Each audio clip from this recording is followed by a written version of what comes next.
Have you ever walked into a room filled with people who were supposed to love you, only to realize not one of them was looking for you? I did. On the day of my graduation. The air outside the auditorium was sticky hot, the kind of summer heat that clings to your skin like a warning. Inside, the cool hum of the AC should have brought comfort. Instead, it was just noise. Because every chair I passed, every face I scanned, it all blurred into one chilling realization. Before we continue, please hit the like button, subscribe to the channel, and turn on the notification bell for updates. They didn't save me a seat. Not my mom. Not my dad. Not even my aunt, who always claimed I was her second daughter. The row meant for graduates' families was full. Packed. Laughter, camera flashes, perfume, programs waving like little flags. And sitting right in the middle, arms slung across the backs of the chairs like she owned the moment, was my cousin Rachel. Her cap already perfectly tilted, her smile as wide as the stage. And beside her, my family. Our family. All of them. My Aunt Karen caught my eye for a second, only a second, before looking back down at her phone. Then she glanced back up and shrugged. "We didn't think you'd come," she said, like it was no big deal. Like I hadn't worked for 4 years to stand on that stage just like Rachel. Like I wasn't supposed to be there. Like I wasn't meant to be seen. Let me back up for a second. My name's Maya Harper. I'm 17. The quiet one. The weird one. The kid who always got so mature for her age, and she's sweet, but in every adult conversation. The girl who wore noise-canceling headphones in the car just to avoid listening to my family fawn over Rachel. Always Rachel. Rachel who made varsity cheer sophomore year. Rachel who got a boyfriend the same week she dyed her hair blonde. Rachel who they said would go far. Rachel who, yes, was graduating too, just not as valedictorian. That would be me. I didn't tell them I earned it. Not because I wanted to keep it secret, but because no one ever asked. You'd think a family might notice when someone's name is on the school website under top academic honors. Or maybe when the principal himself calls the house 3 times to confirm the speech rehearsal. Or when the graduation booklet lists Maya Harper on the very last page, right next to the heading, Valedictorian Address. But no, not one text. Not one word. It was like I didn't exist until I ruined the story they were writing. And maybe I did. Maybe I didn't fit the narrative. Because when the big day finally came, and I walked into that auditorium alone, carrying my own cap and gown in a wrinkled grocery bag, the first face I saw was Rachel's. Beaming. Lit up. Center of the universe. I slowed when I reached our family's row, still half expecting someone to shift their purse or scoot over. Instead, Aunt Karen smirked. Well, look who decided to show up. My mom didn't even stand. She just blinked at me like I was a server at a restaurant who brought the wrong drink. And that's when I knew. They hadn't forgotten to save me a seat. They hadn't even tried. I looked down the aisle. Every chair was filled. No empty spot. Not even one. Just people who thought I'd stay in the shadows where I belonged. But here's the thing. They didn't know I was giving the speech. They didn't know I'd be on that stage in 10 minutes. They didn't know the principal, Mr. Avery, had made me the closing voice of the entire ceremony. And they had no clue what I was about to say. You ever feel like the universe is daring you to speak when everything in your life is telling you to stay quiet? That's exactly what this moment was. Because the truth is, I almost didn't come. I had the robe, the cap, the speech saved on 3 different flash drives. But I had no ride. No confirmation. And I sure didn't have anyone waiting with a camera or a bouquet of roses. I walked to the school. 45 minutes. In dress shoes. Carrying my heels in one hand and my speech notes in the other. My makeup melted off before I reached the doors. And when I got there, no one greeted me. No one said, "We were wondering where you were." Instead, they just looked through me. The same way they always had. Except for Mr. Avery. He was standing near the side entrance, checking the final list. He looked up when I came in, startled for just a second. Then his eyes flicked to the folder in his hand. "Maya Harper," he said. Not a question. Just a statement. "You made it." I nodded, too breathless to speak. He gave the smallest smile. "Good. We saved the best for last." And for the first time that day, someone believed I belonged. You ever feel invisible your whole life, then have one person look at you like you matter? That's what it felt like. But it didn't last long. Because by the time I reached the back of the auditorium, behind the rows of polished chairs and cheering families, I saw the screen flash to the next slide. Now announcing our valedictorian.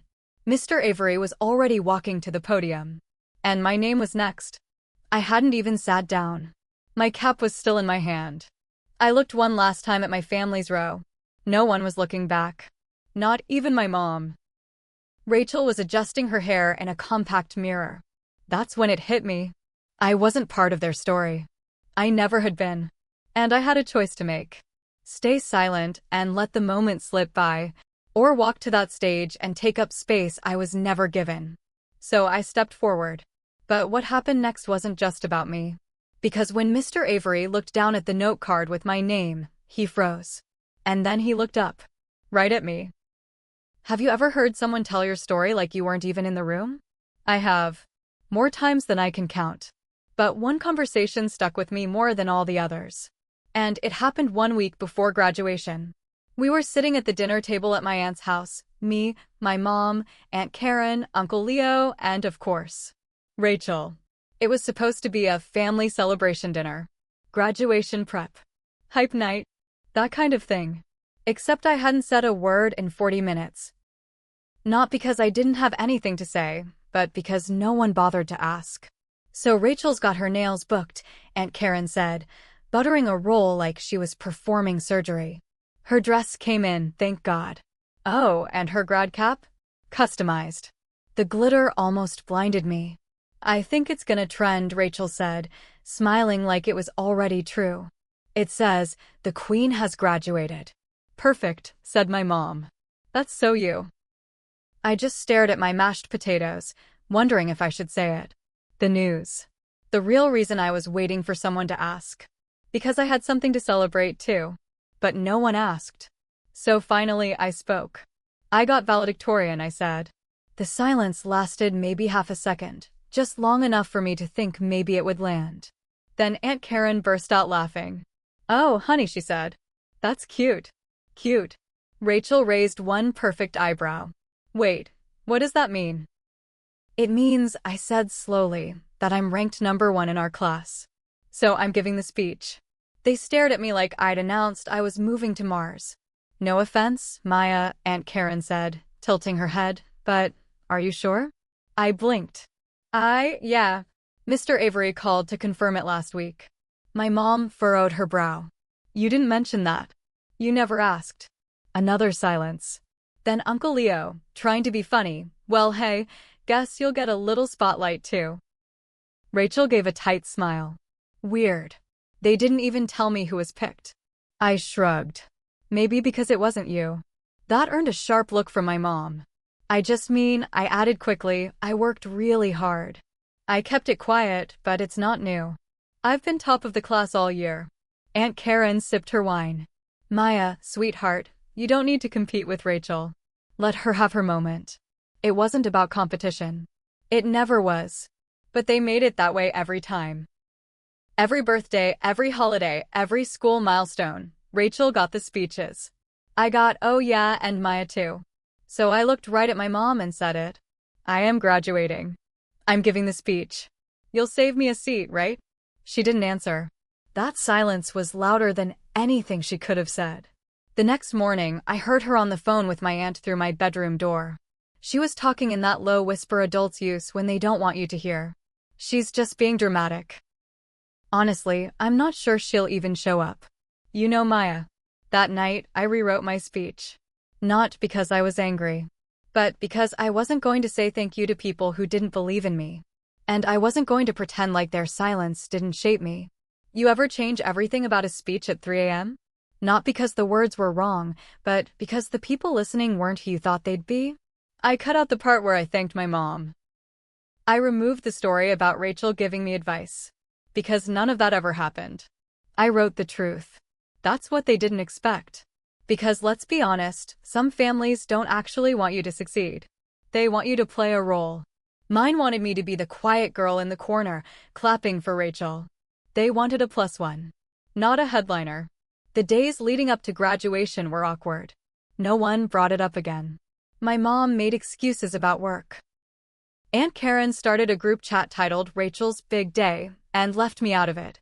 I only saw it because my younger cousin accidentally screen-shared it during a FaceTime call. The final message in the chat? Just get there early so we can grab good seats. Don't worry about Maya. She probably won't even come. That was 2 days before the ceremony. So I made a decision. If they weren't going to make space for me, I'd make my own. I picked out a simple black dress. Nothing flashy. Just enough to look polished. I curled my hair myself. Did my own makeup with the sample kit I'd been hoarding since Christmas. No ride? No problem. I mapped out the walking route on Google Maps and saved it offline in case my data cut out. 45 minutes. Uphill.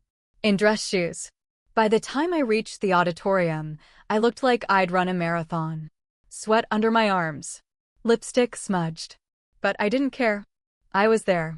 I crossed the school lawn and saw the banners fluttering. Congratulations, class of 2026. And then I heard it. My name. Loud.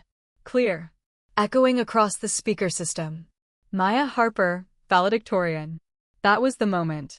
The second I stepped into the back of the auditorium, all the noise, the clapping, the cheering, it vanished. It was like the universe hit pause. Mr. Avery stood at the podium, holding a card. He glanced at it, then looked up, right at me. And he paused. Just for a second. But long enough for every eye in that auditorium to follow his gaze. My dress was wrinkled. My shoes were scuffed. My hair was frizzy from the walk. But I didn't flinch. Because I was about to speak. And they were about to listen. Even if they didn't want to. Even if they never saved me a seat. But what I didn't know was that someone else wasn't clapping. And that silence would be louder than any applause. You ever scan a crowd for someone, just one person, and realize no one's looking back? I did. The auditorium was packed. Every seat filled with clapping parents, laughing siblings, friends waving little handmade signs like, "You did it, Danny," or "Go class of 2026. Some even had balloons tied to their wrists so their graduates could find them. But me? I was invisible. Again. I stood near the back wall, still catching my breath from the walk. The faculty row was off to the side, the students section up front, and family seating in the center. That's when I saw them. Third row from the front. Dead center. The Harper family. Well, Rachel's family, according to the group chat I wasn't supposed to see. There was my mom, legs crossed, sunglasses perched on her head like she was at brunch. Aunt Karen, flipping through the program booklet. Uncle Leo, talking way too loud into his phone. And Rachel, of course, grinning for pictures and doing that soft fake laugh thing she always did when attention was on her. They looked like a campaign poster. A perfect, polished unit. And me? Still standing. Still holding my cap. Still completely forgotten. I tried not to hesitate, but it was like my feet were glued to the floor. I started walking toward them anyway, hoping, praying someone would see me. Maybe they had saved me a spot, and it just wasn't obvious. My hands were sweating. I got within 5 feet of them when Aunt Karen turned and caught my eye. I opened my mouth to speak. She blinked, tilted her head. Then her eyes darted to the empty space behind me, probably expecting Rachel's friend, or one of the other cousins. But it was just me. I gave the tiniest smile and motioned toward the row. "Hey, is there?" That's when she shrugged. Didn't even stand. Didn't scoot over. Didn't make a move to acknowledge me beyond that lazy little motion. Then she said it. "We didn't think you'd come." Just like that. 7 words. Soft. Casual. Like she was commenting on the weather. She turned back to her phone before I could answer. I looked down the row. Not one empty seat. Not a single one. Rachel saw me too. She gave a half smile, barely even real. Then turned to pose for another selfie with my mom. They had space for their purses. Their programs. Their Starbucks cups. But not for me. You ever feel like you're crashing your own celebration? Because that's exactly what it felt like. I stood there for maybe 3 seconds more, heart pounding, before I backed away. My chair wasn't there. My name was printed in the program, but I was a ghost in the room. So I turned. Walked away from my own family like a stranger. Found an empty seat in the very back, wedged between a coughing grandfather and a toddler playing on an iPad at full volume. I sat down slowly, trying not to cry. Not because I was hurt, but because I was mad that I wasn't surprised. Is that worse? When disappointment doesn't even sting anymore because it's so familiar. I sat there while the principal read off the names. One by one. The cheerleaders got applause. The soccer captain got a standing ovation. The class clown got a chant going. Then I heard it. Valedictorian. Maya Harper. A pause. It wasn't dramatic. It wasn't drawn out. It was more like confusion. People started whispering. One woman even turned to her husband and said, "Isn't that the shy one?" The toddler next to me shouted, "She's back there." "Thanks, kid." I stood up slowly, held my cap in my hands like a shield, and walked all the way down the aisle. Past family rows, decorated chairs, big name signs. Past Rachel's glittering cap. Past the people who never noticed I was top of the class. No one clapped. Except Mr. Avery. He stood behind the podium, watching me walk up. His face didn't show surprise. Not pity. Not even pride. Just acknowledgement. Like he saw me. Really saw me. I stepped onto the stage, my knees shaking. Slipped the cap on my head. And took the speech out of my pocket. The crowd quieted. The lights hit my face. And that's when I saw her. My mom. She was looking right at me. Not clapping. Not smiling. Just frozen. Like she'd only just realized what was happening. Rachel leaned in and whispered something to her. Then my mom looked down. And Mr. Avery adjusted the mic. "You may begin," he said softly. But before I could speak, before I could say the first word, someone in the audience gasped. Not loud. Not dramatic. Just enough for me to notice. And then, dead center in the family section, Aunt Karen turned to my mom and mouthed something. 5 words. I read her lips. She really went through with it. As if this was a prank.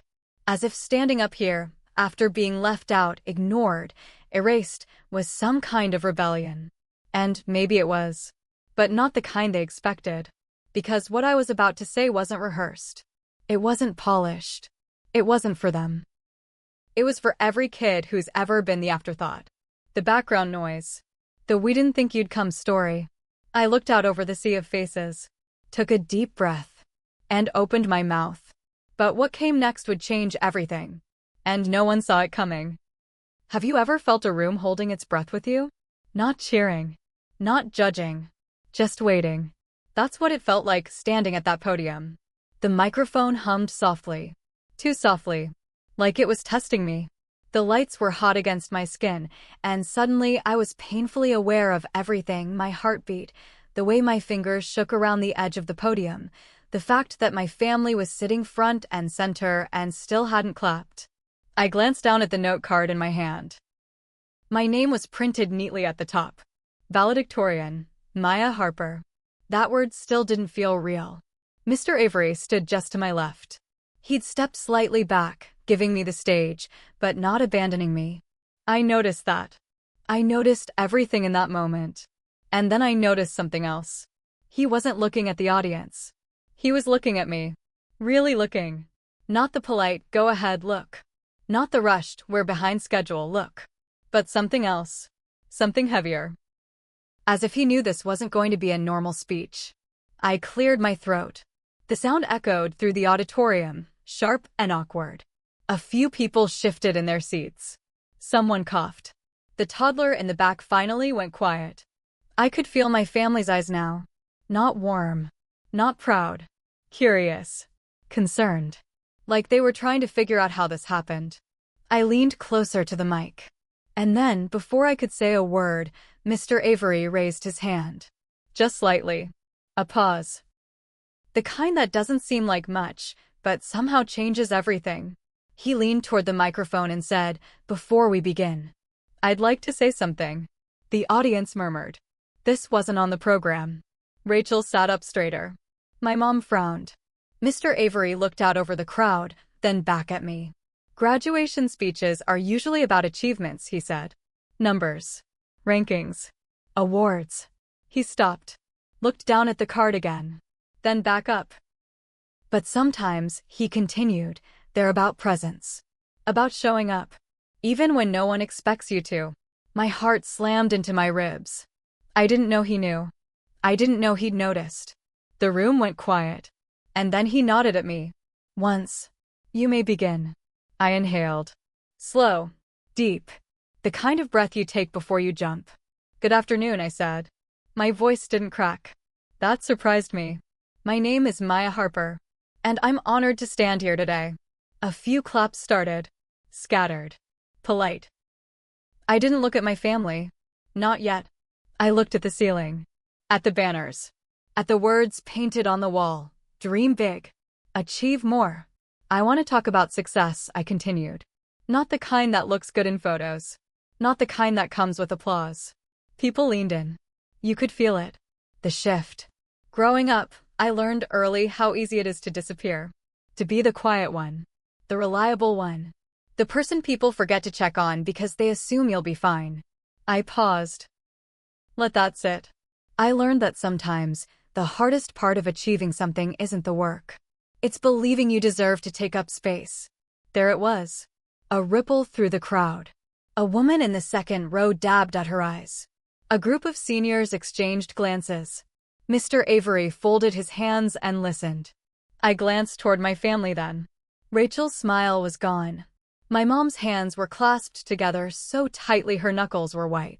Aunt Karen wasn't looking at me at all. I went on. This year, I almost didn't come today.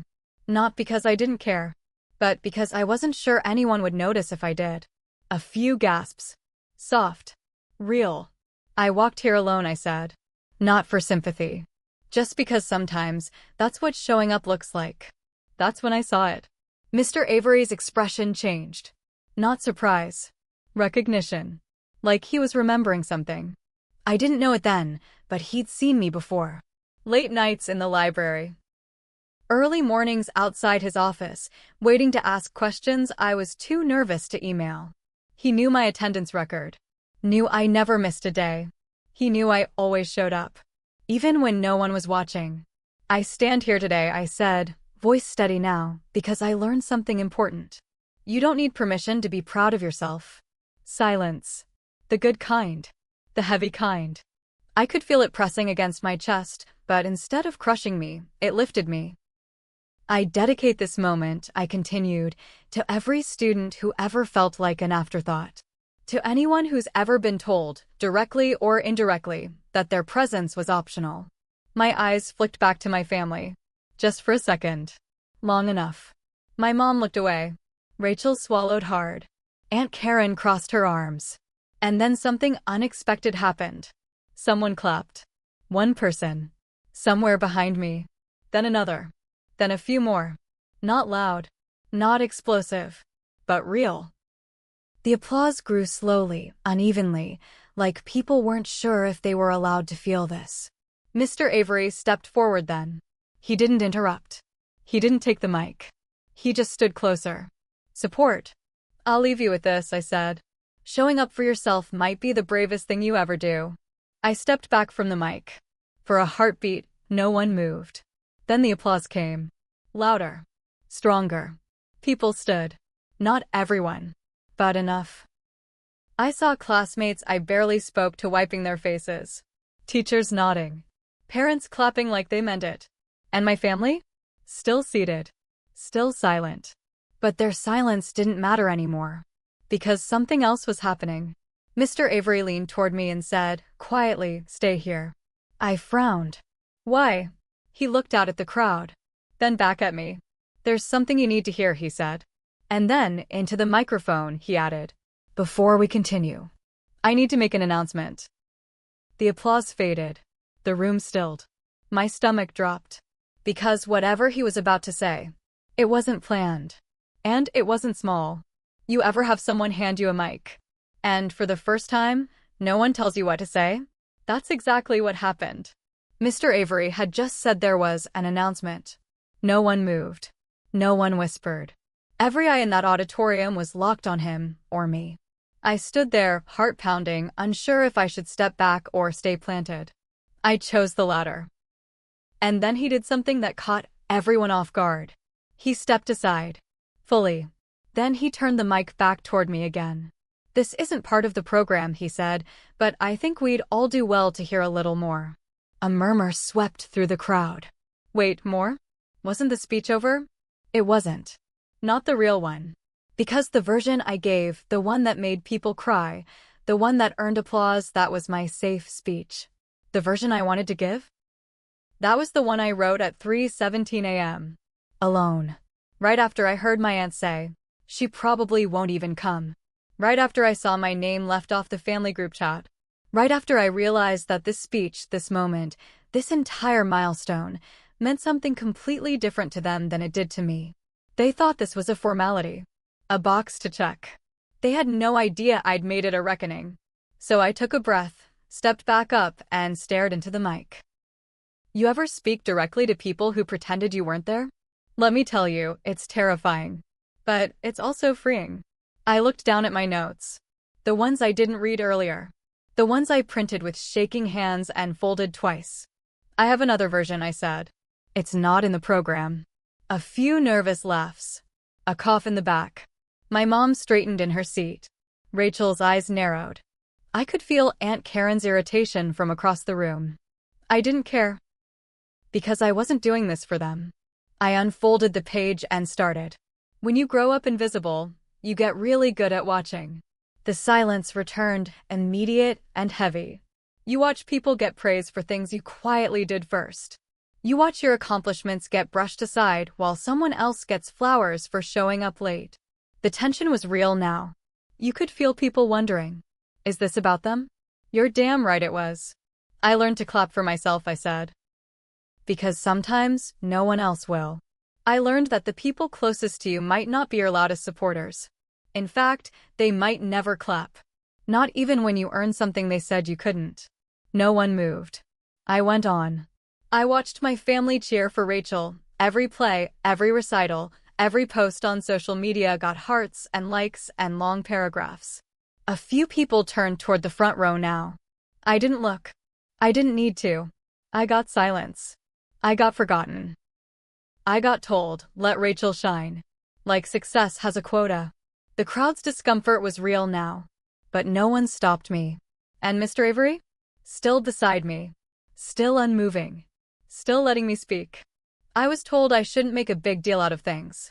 That being quiet was noble. That humility mattered more than recognition.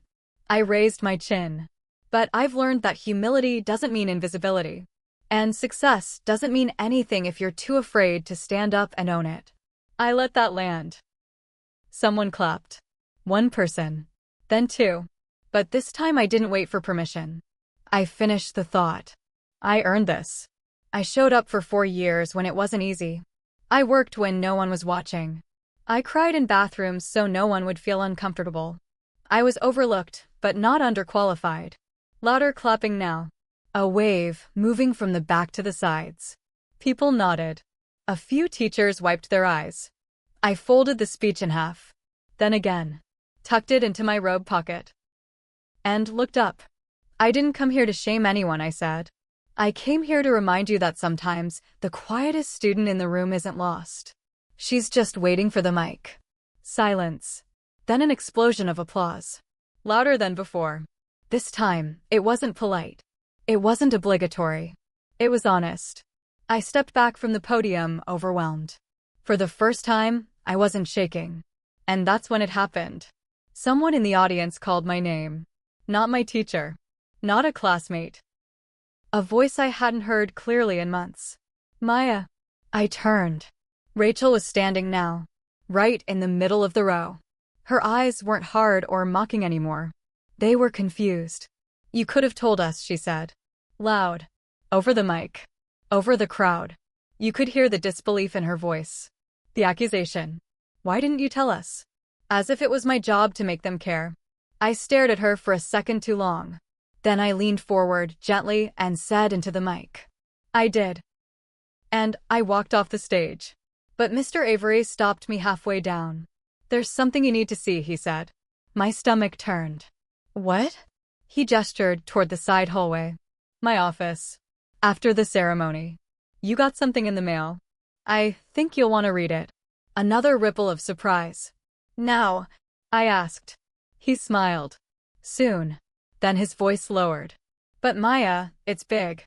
And suddenly, I wasn't just walking away from the stage. I was walking toward something bigger. Something I didn't even know was coming. You ever get off stage after doing the hardest thing in your life, only to be met by the person you least want to see? Because that's exactly what happened. I'd barely stepped past the edge of the curtain when I heard heels clicking fast behind me. Sharp. Precise. Rachel's walk. I didn't even have to turn. Maya. Her voice was tighter now. Not furious yet, but confused. Tense. Like she was trying to hold back from causing a scene. I turned around. She was already there, arms crossed, mouth tight. And close behind her? My mom. Following fast, clearly trying to catch up. I braced myself. "You could have told us," Rachel said again, louder this time. "Seriously. What the hell?" I blinked. "Told you what?" She scoffed. "That you were valedictorian? That you were planning this speech?" Her voice dipped on the word like it was dirty. "You think it would have made a difference?" I asked. Rachel flinched like I'd slapped her. "Of course it would have. If I knew you were doing all that, we would have saved you a seat."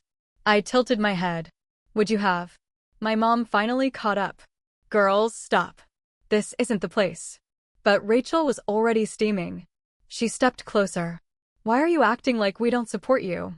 Just because we didn't throw a parade doesn't mean we don't care." I almost laughed. No, scratch that. I did laugh. One sharp, humorless exhale that made my mom's eyes go wide. "Rachel," I said, "you guys didn't even acknowledge it when I got into the honors program. Or when I got perfect attendance. Or when I was nominated for that STEM scholarship last year." "I didn't know," she fired back. "No one told me." "I did tell you." You laughed and changed the subject to your cheer uniform. That stopped her. For just a second. My mom stepped in then, finally, looking between us. "Maya, I think what your cousin is saying is, this isn't how we expected today to go." "Oh, trust me. I knew that." "You didn't expect me to show up," I said. "Let alone speak." Silence. Then, "That's not fair," my mom whispered. I turned to her. "Isn't it? I stood there in front of everyone and watched you all cheer for Rachel. And when I showed up, you didn't even shift your purse to make room. You were late." "I wasn't late. You were just early. And you made a choice." Aunt Karen appeared from behind them now, wearing a tight-lipped smile. Her kind of smile. The "let's just smooth this over" kind. "All right, ladies," she said with forced lightness. "This is graduation, not a courtroom. Let's take a breath." I didn't. I stared at them all. Rachel's disbelief. My mom's guilt. Aunt Karen's damage control. And I asked the one question that had burned in my chest for years. Why was it so easy to forget me? Rachel rolled her eyes. "Oh my God, no one forgot you, Maya. You just don't make things easy." I blinked. There it was. The truth. Wrapped in a backhanded compliment. "You mean I don't perform," I said. "I don't make noise. I don't demand the spotlight." "You don't share the spotlight," Rachel said under her breath. And that was all I needed to hear. I took a step back, shaking my head, not from sadness, but from clarity. "You wanted me quiet," I said. "You liked it that way. I was only allowed to succeed if it didn't compete with yours." Rachel's face flushed. My mom looked down. I turned to walk away. And then she snapped. "Why no?" Rachel called after me. "Why make this such a thing today?" I paused mid-step. "Because I got tired of shrinking," I said without turning. "And I realized you weren't clapping because you were proud. You were clapping because I wasn't a threat." My words echoed. And then I left them standing there. Because Mr. Avery was waiting. Just outside the hallway near the administration wing. He gave me a nod, quiet and calm, like he'd seen that exact kind of showdown a dozen times before. "You all right?" he asked. I nodded. "Better than I expected." He opened the office door and waved me in. "I told you there was something," he said. "Something for you." I followed him inside. His desk was cluttered with the usual end-of-year chaos, gift bags from students, folders, reports. But on the center of his desk was a large envelope. Thick, expensive-looking, embossed seal. My full name printed in elegant serif font. Maya Danielle Harper. I froze. "Is this?" Mr. Avery smiled. "You earned it.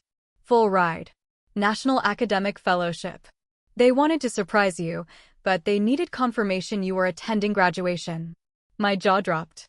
I thought I didn't get it." He shook his head. "They just never heard back from your references. We called them personally." Oh, I remembered now. I'd asked my mom to fill out the recommendation forms months ago. She'd said, yeah, leave it on the counter. She never mentioned it again. I swallowed hard, throat suddenly dry. "You filled it out?" Mr. Avery nodded. "We didn't want you to miss the deadline. Your file was one of the best we've ever seen." I blinked down at the envelope. "So, I'm in. You're in." Everything felt like it slowed down. The sound of distant cheers, chairs scraping on floors, students taking selfies outside. And me holding proof that I had more than just a speech today. I had a future. I looked up at him. "Thank you." He just nodded again. "No one did you any favors. You did the work. You showed up." Then he leaned in slightly, voice lower. "You weren't invisible. Some of us were watching." And that's when I knew. I didn't need their applause. I didn't need their chairs. I didn't even need them to understand. Because I wasn't just walking away from something. I was walking toward something else. But first, I had to pass through the chaos outside the office doors, where my family still waited. And someone else was about to confront me. One last time. You ever hold something in your hands that proves, without question, that everything you believed about yourself was right? That was the envelope. It wasn't just thick. It was heavy, like it carried more than paper inside. It carried validation, escape, proof. A version of me that had been alive this whole time, just buried under the weight of low expectations and polite silence. I didn't open it right away. I just stood there in Mr. Avery's office, staring at my name printed across the front like it belonged there. Because it did. He sat down behind his desk, watching me carefully, like he knew I needed a second. Maybe several. "No rush," he said. "I just wanted to make sure it ended up in your hands. Not someone else's." That part hit harder than he knew. Because I realized this letter could have gone to my house. Could have been opened by my mom. Could have been set aside for later or lost under coupons and Rachel's prom pictures. Could have been forgotten. Like me. But it wasn't. Mr. Avery had stepped in. "Why didn't they call me?" I asked, still holding the envelope like it might vanish. "The foundation people. The committee. Anyone." "They tried," he said. "You probably didn't hear. They left messages with your mom. I'm guessing she didn't realize how urgent it was." Of course she didn't. Because when someone doesn't believe you're going anywhere, they don't rush to help you pack. "I thought I didn't get in," I said softly. "I thought I wasn't enough." Mr. Avery leaned forward, elbows on his desk. "You were more than enough. The problem was never you, Maya. It was the silence around you." I looked up. He meant it. This man, who'd never said more than a few words to me at morning check-in, who I thought barely knew my name, had gone out of his way to make sure I got what I earned. He didn't clap from the sidelines. He stepped in. "There are a lot of Rachels in the world," he added. "Loud. Polished. Good at playing the part." He gave a small smile. "But the world doesn't run on noise. It runs on people who show up and get the job done. Like you." The silence in the room was warm now. Solid. For once, silence didn't mean being ignored. It meant being understood. I finally broke the seal. Inside were 3 sheets of high-quality paper. Acceptance confirmation, scholarship details, a welcome packet with my name at the top of every page. And a note handwritten at the bottom. "We'd be honored to have you. National Academic Fellowship Board." I sat down slowly. My hands were trembling.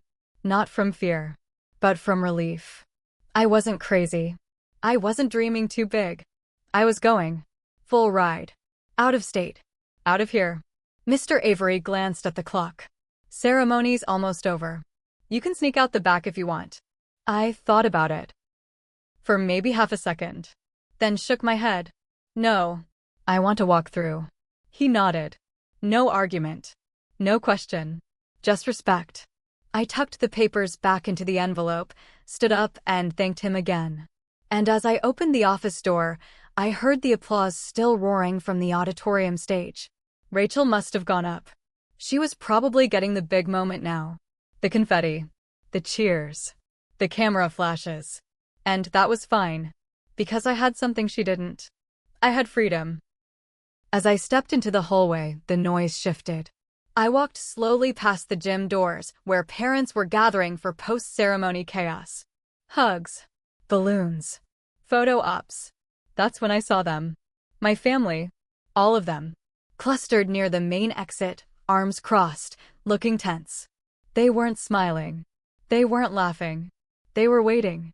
And I could feel the weight of their stare before they even saw me. I kept walking. Straight through the crowd. Past the glitter. Past the selfie stations and the screaming friends. Then someone called out. Again. But this time, it wasn't Rachel. It was my mom. Maya, wait. I stopped. Turned. She walked over, heels clicking, eyebrows furrowed in that way she always did when she was trying to look calm.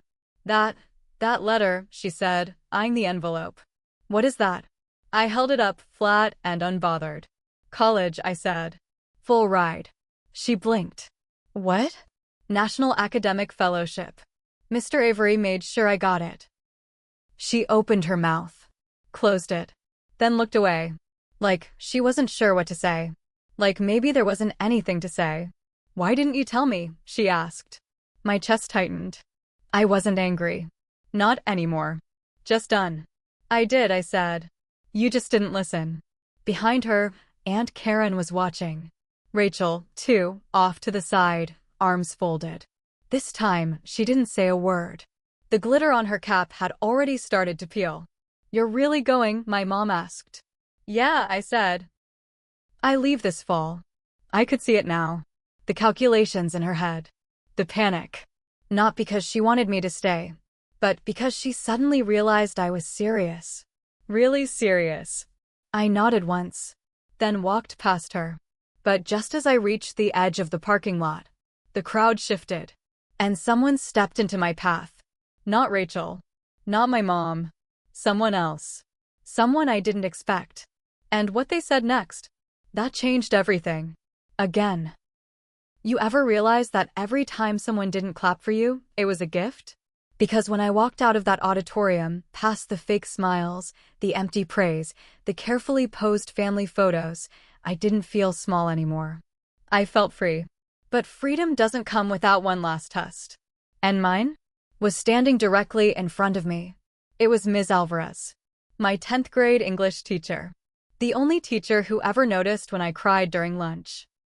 The one who slid a copy of the bell jar across my desk without a word and a sticky note that said, "You're not crazy for feeling too much." The woman who once told me I could burn the whole world down with a pen if I wanted to.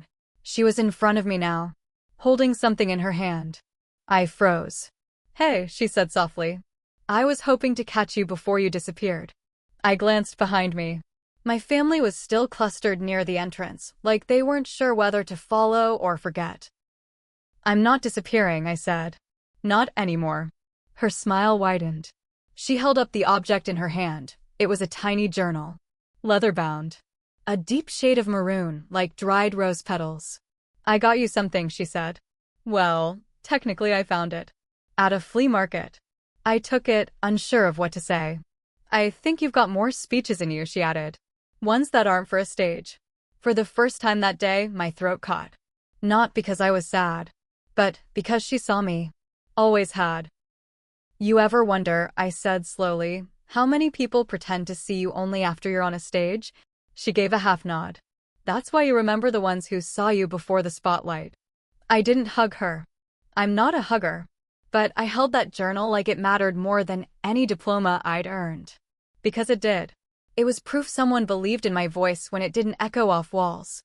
We said goodbye, and I kept walking toward the back of the lot. No balloons. No confetti in my hair. No family chasing me with flowers. But I didn't need that anymore. I had something better. I had clarity.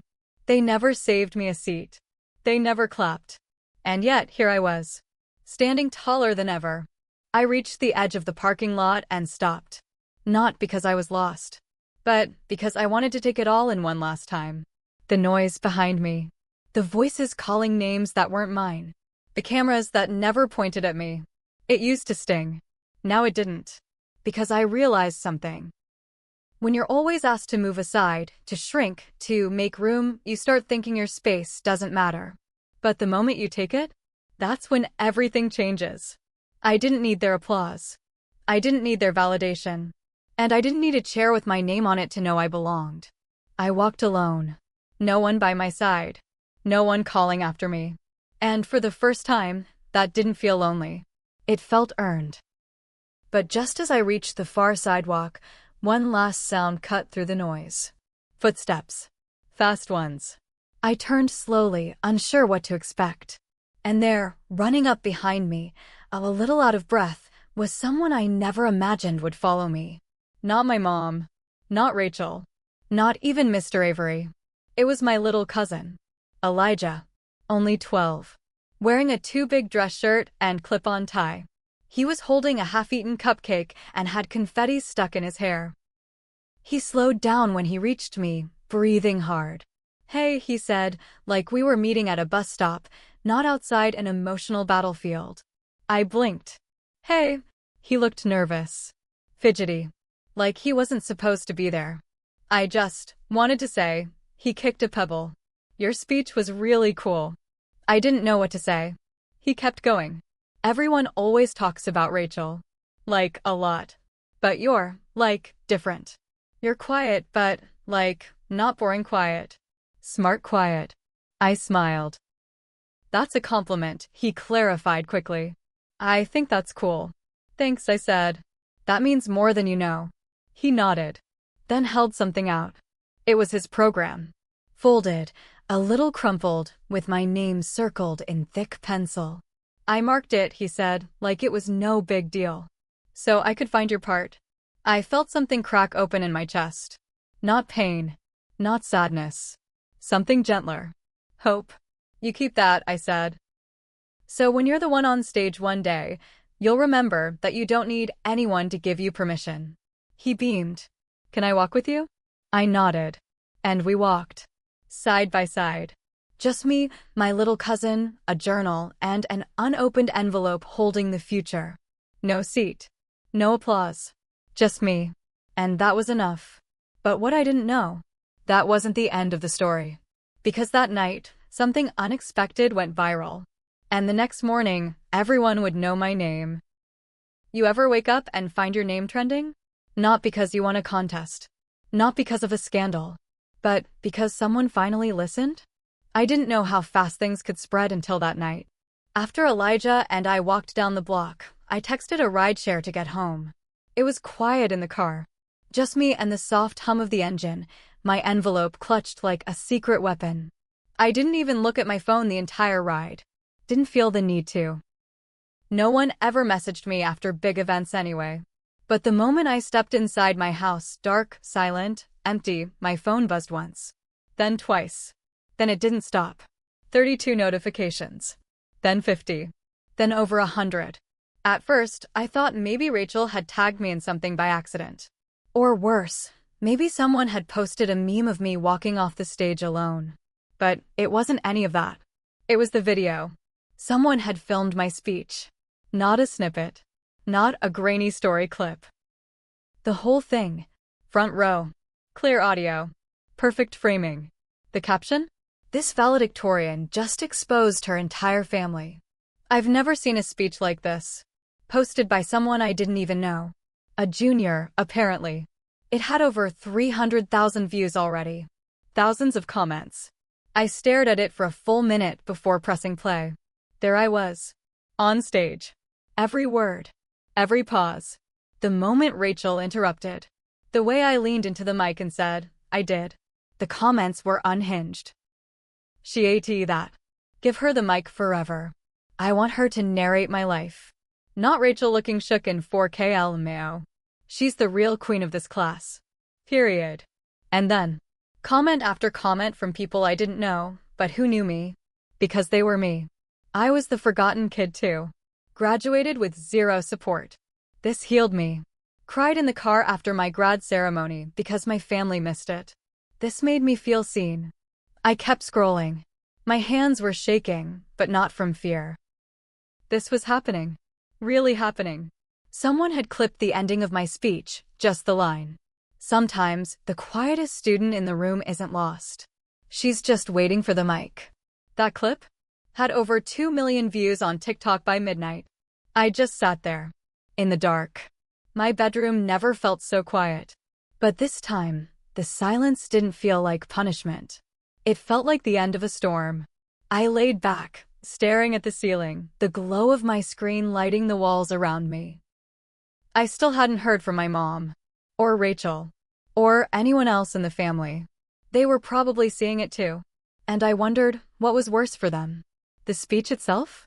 Or the fact that the world agreed with me? Around 2 a.m., I got a DM. Blue check. Verified. News outlet logo in the profile pic. Hi Maya, this is Tasha from Youth Today News. We saw your valedictorian speech and would love to interview you. It's inspiring, powerful, and honestly, rare. Would you be open to talking? I stared at it. Me? Interview? My speech? Another DM came in. Then another. 3 different journalists. 2 podcast hosts. 1 teacher from another school saying her whole class watched my video and now wants to do real talk speeches at their graduation. This couldn't be real. I set my phone down. Looked at my envelope again. I had spent 4 years trying to be enough. 1 day trying to be heard. And now? The whole world was listening. But just before I fell asleep, one final notification buzzed in. A text from an unknown number. No name. Just 4 words. Was it worth it? I didn't respond. But the question lingered in my head. Was it? I didn't know yet. But I was about to find out. Because the next day, I sat down in front of a camera and told the entire story. You ever try to tell your story out loud and realize halfway through you've never actually said it to anyone? That was me, sitting in my room. Hair brushed back. Hoodie zipped up. A laptop in front of me. A Zoom link glowing at the center of the screen. This wasn't a school project. It wasn't some mock debate or college panel. This was Youth Today News. A real platform. Real followers. Real audience. Over 1.2 million subscribers on YouTube. And they wanted to hear from me. The girl no one saved a seat for. The girl whose family didn't clap. I clicked the link and waited for it to load. My hands were cold. My palms sweating. It felt exactly like standing behind that podium, except this time the audience was even bigger and I had no script. Just a story. And when the screen lit up, there she was. Tasha Del Rey. Young, sharp, confident. Iconic red glasses and a blunt bob. She smiled like we were old friends. There she is, she said, like I was the headliner. The internet's new favorite valedictorian. I smiled back, nervous. Hi. You ready? She asked. I nodded. As I'll ever be. She clicked record. And, just like that, we were live. Everyone's talking about your speech, she began. Millions of views. Headlines. Twitter's calling you the anti-Rachel. What's going through your mind right now? I laughed. Honestly, I didn't think anyone would notice. Tasha leaned in. Why not? And that's when it hit me. Because I'd spent so long believing that I had to earn being visible. That being noticed was for people like Rachel. That to deserve a platform, you had to be loud, shiny, and loved. But I said it differently. I think I spent a lot of my life thinking I had to prove I was worth attention, I said. And now, I'm just trying to believe I already was. She nodded slowly. That part. Wow. Okay, let's rewind. Can we talk about the moment you walked into graduation and saw your family hadn't saved you a seat? What was going through your head? The screen blurred for a second. Not from the connection, but from the memory. It wasn't even shock, I said. It was more like confirmation. Like, oh, okay.